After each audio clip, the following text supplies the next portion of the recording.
दोस्तों, क्या आप जानते हैं कि रामायण के बहुत आखिर सुपनखा कहाँ गई? मित्रों, क्या मक्का मदीना को बसाने वाली सुपनखा जो रावण की बहन थी वही सभी मुस्लिमों की वंशज है कि? तो चलिए शुरू करते हैं आज का वीडियो। दोस्तों, वीडियो में आगे बढ़ने से पहले चैनल को अगर अभी तक आपने सब्सक्राइब नहीं किया तो सब्सक्राइब अवश्य करें और नोटिफिकेशन के बटन को अवश्य दबाएं ताकि ऐसी जानकारी आपको मिलती रहे। दोस्तों, रामायण की कहानी तो आप सभी ने देखी होगी और सुनी होगी, लेकिन एक खास बात जो आज भी सबके आगे सवाल ही है वो यह है कि रामायण में रावण के वध के बाद उसकी बहन सुपनखा आखिर कहाँ गई? इस खास रहस्य से पर्दा इसी वीडियो में उठाएंगे, तो इस वीडियो के अंत तक बने रहिए। है अब यह सब जानते हैं कि रामायण के अंत में भगवान श्री राम ने सभी राक्षसों का वध कर दिया था और रावण के भाई विभीषण को साथ ही उसके साथियों को लंका सौंप दी गई थी। लेकिन शूर्पणखा का वध क्यों नहीं हुआ? उसकी नाक क्यों काट दी गई थी? उसके बाद वह कहाँ गई? इसका जिक्र रामायण में क्यों नहीं मिलता? दोस्तों, आप यह सब तो जानते ही हैं कि जब शूर्पणखा भगवान राम के ऊपर मोहित होकर उनसे प्रेम निवेदन करती है और कहती है कि मैं उससे प्रेम करने लगी है, लेकिन श्री राम मना कर देते हैं क्योंकि उन्होंने पहले ही माता सीता से विवाह कर रखा था। ऐसे में वह अपने छोटे भाई लक्ष्मण की तरफ इशारा करते हुए कहते हैं कि आप मेरे छोटे भाई से पूछ सकती है थे। उसी समय लक्ष्मण भी शूर्पणखा को मना कर देता है। शूर्पणखा वापस भगवान राम के पास जाती है और उसके बाद माता सीता के खिलाफ बहुत कटु वचन बोलती है और उनको मारने के लिए उनकी तरफ दौड़ती है।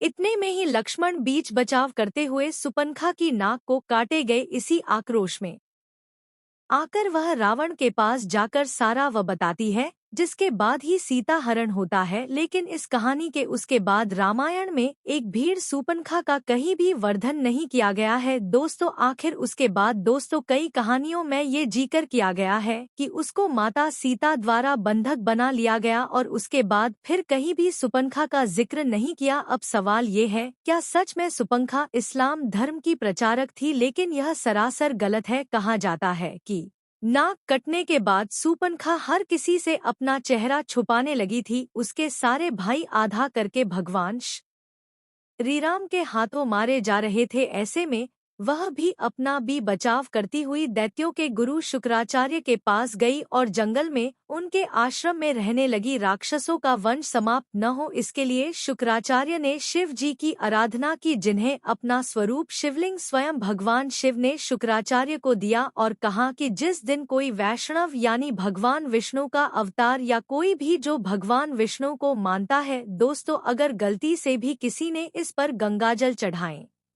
दिया तो राक्षसों का सर्वनाश हो जाएगा। उस आत्मलिंग को दैत्य गुरु शुक्राचार्य ने वैष्णव अर्थात हिंदुओं से दूर रेगिस्तान में स्थापित किया है।